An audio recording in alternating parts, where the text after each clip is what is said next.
देखो, सबसे पहले मैं ये बता दूं कि ये सेंटिनल वाली जो सीरीज़ है वो क्या है। तो एक बिल्कुल स्टार्टिंग में आपको बताया था कि स्टोइक जो सीरीज़ होती है, जो भी लेक्चर्स वगैरह होते हैं वो बेसिक फंडामेंटल्स को क्लियर करने वाले होते हैं। जो ब्लेड रनर है, ब्लेड गॉड है, ये सब वो सीरीज़ है जहाँ पर कि मैं कुछ अच्छे क्वेश्चन बुक के डिस्कस कर रहा हूँगा, या फिर प्रैक्टिस सीरीज़ होगी वो, राइट।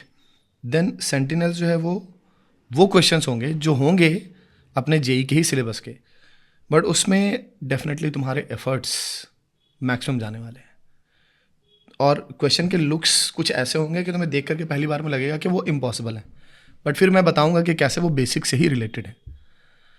सेंटिनल्स में ऐसा कुछ भी नहीं है कि हम आउट ऑफ सिलेबस कोई क्वेश्चन डिस्कस करने वाले। जैसे यहाँ पर ये जो क्वेश्चन है वो केमिकल काइनेटिक्स का ही क्वेश्चन है, और आप देख रहे होगे कि जो यहाँ पर रेट आप देख रहे होगे, जो रिएक्शन चूज़ किया गया है वो रिएक्शन जो नॉर्मल हम रिएक्शन उठाते हैं ए टू बी, ये एक स्टैंडर्ड रिएक्शन होता है केमिकल काइनेटिक्स में, जिसके बेसिस पे सारे रेट लॉ यूज़ किए जाते हैं। इधर के कुछ सालों से, स्पेशली अगर बात करें लास्ट के 4 सालों में, 2 बार ऐसा हो चुका है कि जेईई एडवांस ने जो कोएफिशिएंट्स होते हैं रिएक्शन के, उनको इंक्लूड करके बातें पूछी हैं। तो बेसिकली 4 साल में 2 बार ये चीज़ हो चुकी है, तो डेफिनेटली आपको अवेयर बहुत ज़्यादा हो जाना चाहिए। तो अकेला ये एक क्वेश्चन आपके उन दोनों क्वेश्चन को भी एक तरह से, उन दोनों क्वेश्चन को ब्रश अप कर रहा है जो जेईई एडवांस में पूछे गए हैं। अपने आप में ये एक नया क्वेश्चन है, तो प्रैक्टिस करने के लिए भी बहुत अच्छा है, जो बच्चे चाहते हैं एकदम अच्छे लेवल पर जाकर के टच करें तो। और अकेले ये क्वेश्चन आपके अपने पेशेंस को चेक करेगा, पीस ऑफ माइंड को चेक करेगा, क्योंकि स्टेप्स लेने में कहीं ना कहीं आपसे गलती हो सकती है। क्वेश्चन ऐसा नहीं कि बहुत कॉन्सेप्चुअल डेप्थ वाला है, बट पेशेंस बहुत मांगता है। तो मोर और लेस सेंटिनल्स में मैं यही चेक करने की कोशिश करूंगा, यही सिखाने की कोशिश करूंगा कि पेशेंस कैसे बढ़ाते हैं। ये मेडिटेशन है क्वेश्चन के साथ। जितने लोग चाहते हैं कि हाँ मेडिटेट करें, दिस इज द सीरीज जो एक्चुअली आपका मेडिटेशन, आपके पेशेंस को बढ़ाने वाला है। तो आओ शुरू करते हैं। पहले मैंने जैसे आपको बताया कि यहाँ पर कोएफिशिएंट के साथ अक्सर हम रेट ऑफ रिएक्शन को डिस्कस नहीं करते हैं, अपने पूरे जेईई मेन लेवल पर तो बिल्कुल नहीं करते हैं, बट कोएफिशिएंट के साथ आदत बन जानी चाहिए। और ये क्वेश्चन अकेला काफ़ी होगा। सारे केमिकल काइनेटिक्स के रेट लॉ में जो भी हम, जहाँ पर हमारे लूप होल्स होते हैं, जहाँ पर हमारी प्रैक्टिस कम होती है, उन सबको रिवाइज कराने में, मैथमेटिकल स्किल हमारी चेक करने में, पेशेंस चेक करने में। तो स्टेप बाय स्टेप देखते जाओ, एंड मुझे बताना ज़रूर कि एक बार देखने के बाद आप इसको बना पा रहे हो कि नहीं। कितने लोग ऐसे हैं जिन्होंने कि पहली बार देखा और अटेम्प्ट किया बिना सॉल्यूशन देखे, भाई ये भी बताना। तो कमेंट्स में ज़रूर बताना, ठीक है। एंड भाई जितने लोग ऐसे क्वेश्चन चाहते होंगे वो कमेंट्स में ज़रूर बताएंगे। वैसे तो आप नहीं भी चाहेंगे तभी, पर मैं लाऊंगा ही, बट इसलिए क्या होता है कि आपके जोश को, आपकी एनर्जी को देख करके मज़ा बहुत आता है। तो चलो शुरू करते हैं। पहले क्वेश्चन को पढ़ते हैं। देखो क्वेश्चन ने कहा है द गैसियस रिएक्शन, और फिर रिएक्शन में कोएफिशिएंट बताया हुआ। कोएफिशिएंट को ना इस तरह से लेने की कोशिश करना, न्यू टाइप से लेना, ठीक है, क्योंकि ना तुमको कंफ्यूजन होगा फिर न्यू और वी इस तरह के नोटेशन यूज़ किए हुआ। और क्वेश्चन जो है मैंने के.एल. कपूर की बुक से उठाया हुआ है। अक्सर जो अच्छे क्वेश्चंस हैं वो के.एल. कपूर, पीटर एटकिंस, इन सब से डायरेक्टली उठाने का काम कई बार किया हुआ जेईई एडवांस ने। तो मैंने इसलिए सोचा कि इस क्वेश्चन को उठाते हैं। अभी तक जेईई एडवांस ने टच नहीं किया, बट अपन टच करते हैं, माहौल ऐसा बना हुआ भी है लास्ट के 3-4 सालों में, ठीक है। तो nu one A to nu two B, ये एक रिएक्शन दिया हुआ है। इस first order with respect to A के रेस्पेक्ट में है। It is studied at a constant pressure with A naught as the initial amount of A. Initial amount दिया गया है। Which of the following expression is correct about the volume of the system? Correct about the volume of the system, ये पढ़ते के साथ ही expression जरूर देख जाना चाहिए एक एक करके। यहां पर वॉल्यूम को ही वेरिएबल बना दिया गया है। सो अपने आप में ये क्वेश्चन बहुत इंटरेस्टिंग इस मामले में है कि वेरिएबल वॉल्यूम का केस है जो हमें देखने को मिलता ही नहीं है कभी केमिकल काइनेटिक्स में। And the concentration of A at time T, where V not is the volume of the system at T equal to 0। Initial volume कैसे टाइम के साथ, इनिशियल वॉल्यूम वी नॉट दे दिया गया, और फिर टाइम टी पर जो वॉल्यूम होगा वो कैसे वेरी कर रहा होगा वो बताना है। अब आप अगर एक बार क्वेश्चन को देखोगे तो डेफिनेटली कई सारे लोग तो देखते के साथ छोड़ देंगे, उनको लगेगा कि पता नहीं क्या राक्षस टाइप का क्वेश्चन, क्या राक्षस टाइप का इक्वेशन है। इतने बड़े ऑप्शन तो कभी ज़िंदगी में देखे ही नहीं। हाँ सच्चाई है, बट ऐसा नहीं है कि आप ये क्वेश्चन आपने देखा देखते के साथ छोड़ दें। अक्सर जो बड़े क्वेश्चन होते हैं उनमें ना अक्सर ऐसा होता है कि वो कुछ की स्टेप से बन जाते हैं। यहाँ पर देखते हैं कि क्या की स्टेप्स हैं। तो शुरू करें, चलो शुरू करते हैं। स्टार्ट करते हैं यहाँ से। हमारे पास एक इक्वेशन दिया गया है, न्यू वन ए से न्यू टू बी, राइट। ये रिएक्शन है हमारा। अब इस रिएक्शन में पहले तो हम टी इक्वल टू 0 पर जो भी चीज़ें हो रही है वो लिख लेते हैं। ए नॉट दिया गया था, यहाँ कुछ नहीं बना था। टी इक्वल टू टी पर कुछ अमाउंट हमें कम करके दिखाना पड़ेगा, और समझदारी से डिग्री ऑफ डिसोसिएशन को, समझदारी से जो अमाउंट डिसोसिएटेड है with respect to initial mole, उसको इस तरह से यूज करेंगे कि कहीं पर भी कोई भी कॉन्फ्लिक्ट, कोई भी कॉन्ट्रडिक्शन ना क्रिएट हो, राइट। तो हमने मान लो डिग्री ऑफ डिसोसिएशन को रखा हुआ है अल्फा। केएल कपूर बुक की लैंग्वेज में अगर बात करें तो एप्सिलॉन यूज करते हैं, तो मैंने यहाँ पर भी एप्सिलॉन ही यूज किया है बुक की लैंग्वेज में, क्योंकि जब तुम बुक पलटोगे तो तुमको वही लैंग्वेज में तुमको समझने में आसानी होगी, दैट इज वाई। ठीक है, तो देखो अगर यहाँ पर न्यू वन अमाउंट टूटेगा तो ये न्यू टू अमाउंट बनेगा, न्यू वन ई अगर टूटेगा तो ये न्यू टू ई बनेगा। ठीक है, अब आप लोग मुझको बताओगे कि अगर मैं रेट लॉ लिखने जाऊं, डिफरेंशियल रेट लॉ, तो वो कैसे लिखाएगा। अब यहां पर एक बहुत बड़ी गलती तुम्हारे सामने आने वाली है। तुम लिख दोगे minus of D A by D T, और वो गलत हो जाएगा। कभी भी रेट लॉ ऐसे नहीं लिखाता, याद करो। डिफरेंशियल रेट लॉ में हमेशा तुम कोएफिशिएंट का यूज करते थे, अगर कोएफिशिएंट हो तो। बट केमिकल काइनेटिक्स में तुम इसलिए नहीं यूज करते हो, जो केमिकल काइनेटिक्स के डेरिवेशन देखोगे उसमें simply A to B considered रहता है स्टैंडर्ड फॉर्म में, यानी कि न्यू वन को 1 ले लेते हैं, न्यू टू को 1 ले लेते हैं, जबकि यहाँ पर ऐसा नहीं है। तो कोई सर्टेन वैल्यू है तो आपको दिखानी पड़ेगी। अब जरा लिख करके देखना, minus of D A by D T को, minus of D A by D T को, ये है nu one, minus of 1 by nu one D A तो ये है, ए का मतलब होता है concentration at any time T, तो ये हो गया ए नॉट। और देखो ये बातें हम कर रहे हैं मोल के रिस्पेक्ट में, सारी बातें चल रही हैं, राइट। अभी क्योंकि हम जब ऐसे लिख रहे हैं ना, तो इससे ये मैं बताने की कोशिश कर रहा हूं कि ऐसा तुमने देखा हुआ है कि तुम इस तरह से माइनस डी ए करके, राइट, ये तरीका तुम्हारा है लिखने का। बट यहां पर समझो कि जो हम रेट का डिस्कशन कर रहे हैं, पहले हम विद रिस्पेक्ट टू मोल करेंगे, बाद में हमें जब कॉन्सेंट्रेशन का ही डिस्कशन करना होगा तो वॉल्यूम से डिवाइड कर देंगे। तो अभी चूंकि मोल पर ही हैं, ये इक्वेशंस बेसिकली मोल के होते हैं। और हमें देखोगे जो क्वेश्चन दिया गया ना, उसमें पहले वॉल्यूम की बातचीत की गई है, बाद में कॉन्सेंट्रेशन की। तो इसीलिए अभी हम जो काम कर रहे हैं वो बेसिकली हम मोल के वेरिएशन पर काम कर रहे हैं। इसे मैंने A naught minus nu one E divided by D T लिख दिया। ठीक है, अब जरा देखना, ए नॉट तो कांस्टेंट है और न्यू वन कैंसिल हो जाएगा, तो बचेगा हमारे पास क्या, rate D by D T. ये आपका पहला इक्वेशन हो गया। अच्छा, अब रेट जो है वो फर्स्ट ऑर्डर है, तो इसे मैं के इंटू क्या लिख सकता हूं, देखना, ये कॉन्सेंट्रेशन इस रूप में लिख सकता हूं, याद करो ना, आप ऐसे लिखते हो ना, के इंटू ए करके लिखा करते थे, तो उसी फॉर्मेट में लिखना पड़ेगा, राइट, उसी फॉर्मेट में लिखना पड़ेगा। तो ये लिखा गया। अब ये पहला इक्वेशन था, तो इसको हम सेकंड इक्वेशन बना देते हैं। ठीक है, ओके। अब आपको ये मिल गया D by D T equal to K A naught minus nu one E, right, good. अब आपको तो जाना है वॉल्यूम की तरफ, तो वॉल्यूम को फंसाने वाले कुछ तो इक्वेशन होने चाहिए। अब विद रिस्पेक्ट टू वॉल्यूम कौन कौन से इक्वेशन आपके पास हैं, विद रिस्पेक्ट टू वॉल्यूम कौन कौन से इक्वेशन आपके पास हैं। तो P V equal to N R T आपका सबसे फेवरेट इक्वेशन है। तो टी इक्वल टू 0 के लिए मैंने पहले ये इक्वेशन लिख लिया। आप मुझे टी इक्वल टू टी के लिए बताइए, यहां पर वी नॉट लगाना पड़ेगा ना, वी नॉट लगाना पड़ेगा, ठीक है। देन पी वी ये टाइम टी के लिए हो जाएगा, और अब मुझे ए लगाना पड़ेगा टाइम टी के लिए। जो मोल्स होंगे टाइम टी के लिए वो कितने होने वाले, ए नॉट, और इन दोनों को आप जोड़ देंगे तो nu two minus nu one into E आ जाएगा, A naught plus nu two minus nu one into E,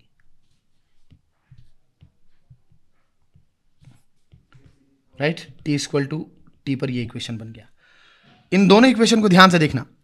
from 4 हम क्या लिख सकते हैं, हम लिख सकते हैं P V is equal to A not into R T plus nu two minus nu one E R T. जो ए नॉट आर टी लिखा हुआ है वो पी वी नॉट है।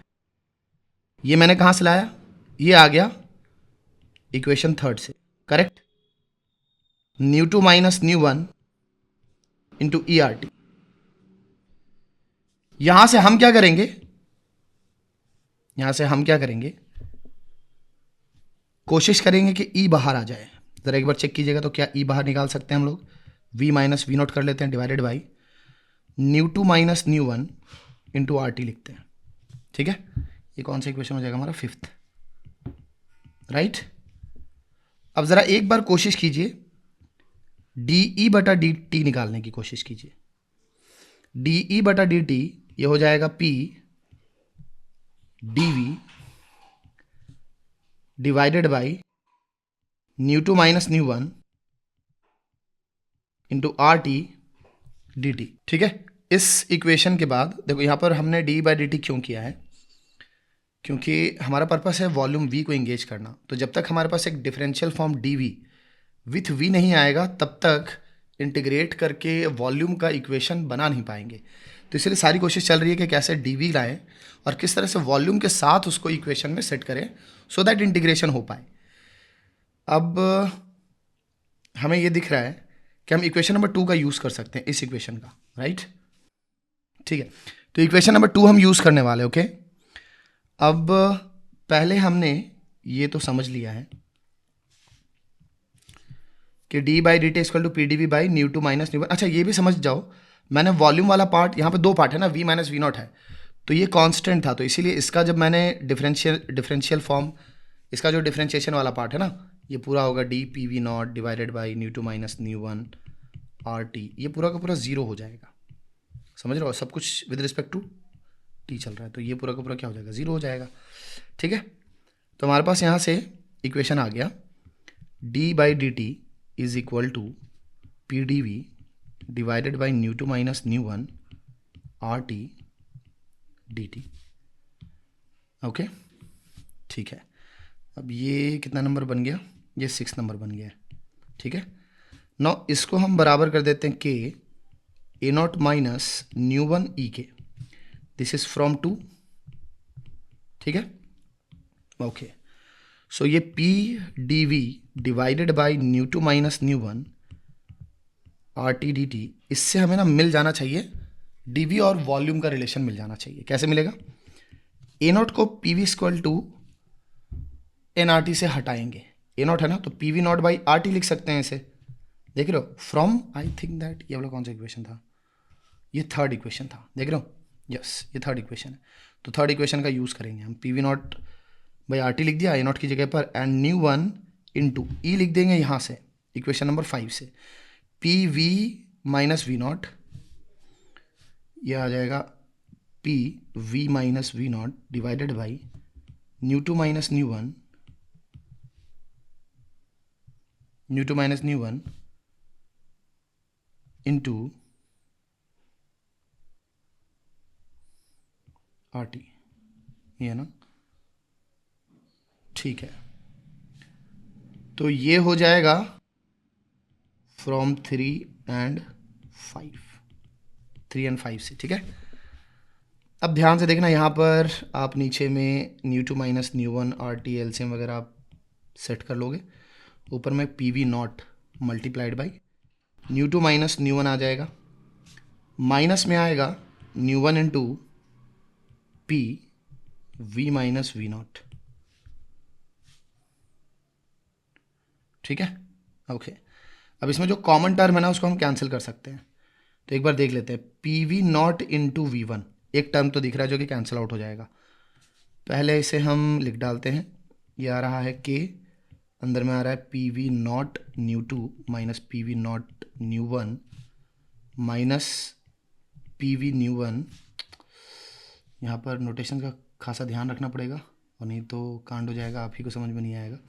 इसलिए थोड़ी सी भी हैंड राइटिंग अगर गड़बड़ाएगी तो मैं उसकी केयर करूँगा। Plus P V not nu one. ठीक है, अब मुझे दिखाई दे रहा है कि जो कैंसिल होने लायक है उसको कैंसिल कर ही दिया जाए, तो क्लैरिटी रहेगी कि हम क्या कर रहे हैं क्या नहीं कर रहे हैं। नीचे में आ जाएगा ये nu two minus nu one R T. ठीक है, then P D V by nu two minus nu one into R T D T is equal to K multiplied by P V not nu two minus P V nu one divided by nu two minus nu one into R T. मुझे दिखाई दे रहा है कि nu two minus nu one R T, nu two minus nu one R T cancel out हो जाएगा, right. ये pressure P भी कैंसिल हो जाएगा क्योंकि ये बाहर आ जाएगा, कॉमन निकल जाएगा। तो तुम्हारे पास बच रहा है ये D V divided by D T is equal to K V not nu two minus V nu one. ठीक है, इससे हम इक्वेशन बना सकते हैं D V divided by V not nu two minus V nu one. Finally जो हम चाहते थे वो हो गया, वॉल्यूम वी डी वी के साथ आ गया है। अब हम इंटीग्रेशन कर सकते हैं 0 से t एंड वी नॉट से v, है ना, यही चाहते थे हम। अब आप अगर इंटीग्रेशन के एक्सपर्ट हो तब तो कैच कर लोगे जो मैं इंटीग्रेट कर रहा हूँ, क्योंकि देख रहे हो ये वॉल्यूम वेरिएबल है हमारा, राइट, और उसके आगे coefficient minus of nu one है, तो वो नीचे आ जाएगा minus of one by nu one, क्योंकि अगर डिफरेंशियल रहता है तो बाहर आ जाता है और अगर इंटीग्रल है तो वो नीचे आएगा, डिनोमिनेटर में आएगा। तो अब अगर इसे देखें तो ये आ जाना चाहिए L N V not nu two minus nu one into, ऐसे लिख लेते हैं, nu two into V not minus nu one into V. ठीक है, ये वी नॉट से वी बराबर के इंटू टी। ठीक है, minus one by nu one, अगर आपने लिमिट्स पुट किए तो ये बन जाएगा nu two into V not minus nu one into V पहले लिमिट पर। दूसरी लिमिट पर माइनस में जाएगा जिसको हम एल एन के रूप में डिफरेंशियल नीचे ले सकते हैं डिनोमिनेटर में। देख लेना यहाँ पे लिमिट पुट करके माइनस में जो टर्म आएगा उसको मैं नीचे ले रहा हूँ और वो स्टेप दिखा नहीं रहा हूँ क्योंकि वो स्टेप अब दिखाना ऑलरेडी तुम देख रहे हो कि पूरे सॉल्विंग में जो है बेसिकली क्या था, बेसिकली जो है हमें मैथमेटिकल स्टेप्स ही लेने थे और कुछ था ही नहीं। तो मैं मैथमेटिकल स्टेप लेकर के तुम्हें दिखा रहा हूँ। मैंने तुमको स्टार्टिंग में कहा था कि पेशेंस चाहिए, तो ये क्वेश्चन किसी से भी बन जाए, शक्ल देख करके भले ही कई सारे लोग गिव अप कर देंगे, वो अलग बात है, तो उसका कोई इलाज नहीं है। वो तो कहते हैं कि जब आप सोच लेते हो कि हाँ आपको करना ही करना है तो you are already halfway there, तो पहले वो सोचना पड़ेगा, देन पेशेंस रखना पड़ेगा, एक एक स्टेप ऐसे लेने पड़ेंगे, नहीं तो पहुंच नहीं पाएंगे। तो खैर आपने ऐसे इंटीग्रेशन और सॉल्विंग, मैथ सॉल्विंग के बहुत सारे क्वेश्चन आपने ऐसे किए हैं, तो आई एक्सपेक्ट द सेम। लेकिन कुछ बच्चे जो कि केमिस्ट्री सोच करके आते हैं वो नहीं कर पाएंगे, वो उनको लगेगा कि ये तो केमिस्ट्री है, केमिस्ट्री में इतना ज़्यादा क्यों करना है। अब है तो मैथ्स ना, यहाँ पर केमिस्ट्री नहीं है। ये बन जाएगा nu two into V not minus nu one into V not, तो वी नॉट कॉमन निकलेगा यहाँ से, ये ध्यान रखना, बराबर के टी हो जाएगा। In fact minus of nu one K T वहाँ चला जाएगा। ठीक है, तो nu two into V not minus nu one into V divided by V not common निकाल दे तो nu two minus nu one यहाँ रहेगा, इधर आ जाएगा minus of nu one K T. ठीक है, अब ध्यान से देखना, nu two into V not minus nu one into V, अरे ये गड़बड़ा गया ना, यहाँ पर ये आएगा ना E to the power minus nu one K T. ठीक है, V not into nu two minus nu one E to the power minus nu one K T, right.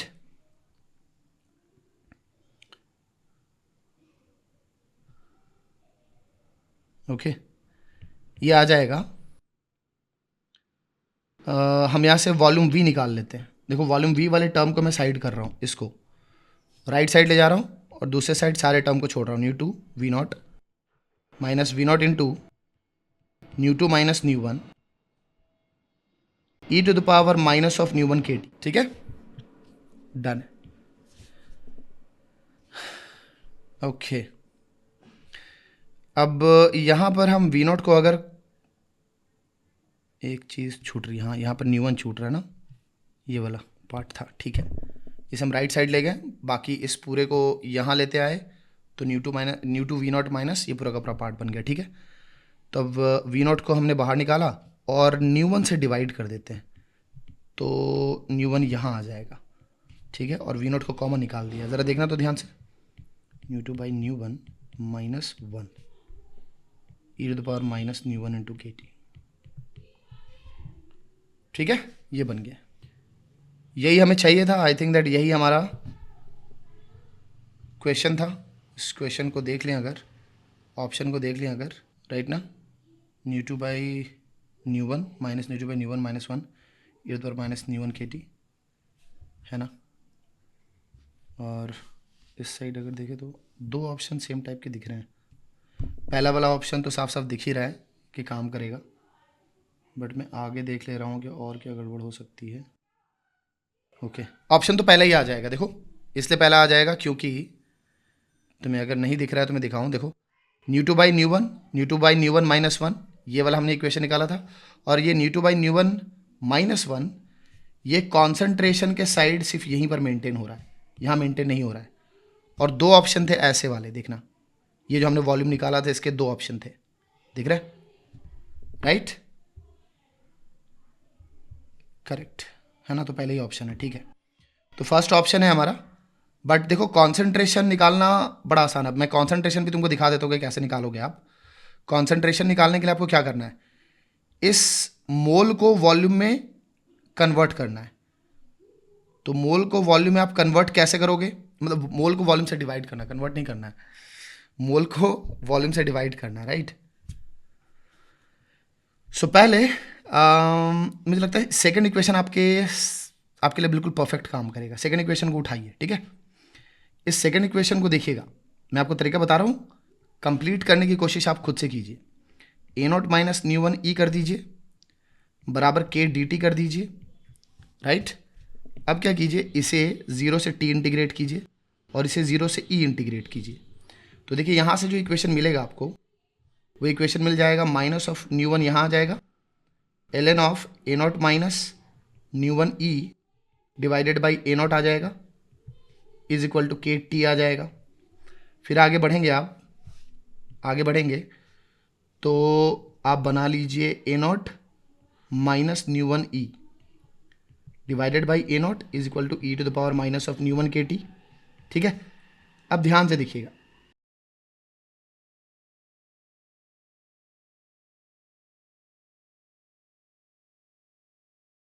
ठीक है, ये देखिए A naught minus nu one E equal to A naught E to the power minus of nu one K T. ये जो part आपको दिखाई दे रहा है ये मोल एट टाइम टी है, ठीक है। अब आप अगर इसे वॉल्यूम वी से डिवाइड करेंगे तो ये पूरा का पूरा वी से डिवाइड हो जाएगा, तो ये तो बन जाएगा ए टी, बट उस साइड आप ए नॉट तब लाएंगे जब आप वी को ओपन करेंगे और पूरा वी नॉट के टर्म्स में उसको लिखने की कोशिश करेंगे। जो हमने फॉर्मूला निकाला था वो था new two by nu one, right, minus, इसे ना मैं अच्छे से लिख दूँ, हाँ यहाँ पर जगह है तो मैं यहाँ पर लिख देता हूँ, ठीक है। इस चीज़ को मैं यहाँ लिख रहा हूँ, ध्यान से देखिएगा, ठीक है, समझिएगा। इसके बाद मैं सीधे लेकर के आ रहा हूँ यहाँ पर सफिशिएंट स्पेस है और मुझे इतनी ही लाइन की ज़रूरत है, तो मैं यहाँ पे दिखा दे रहा हूँ कि अब आप क्या कीजिए, इसके बाद कि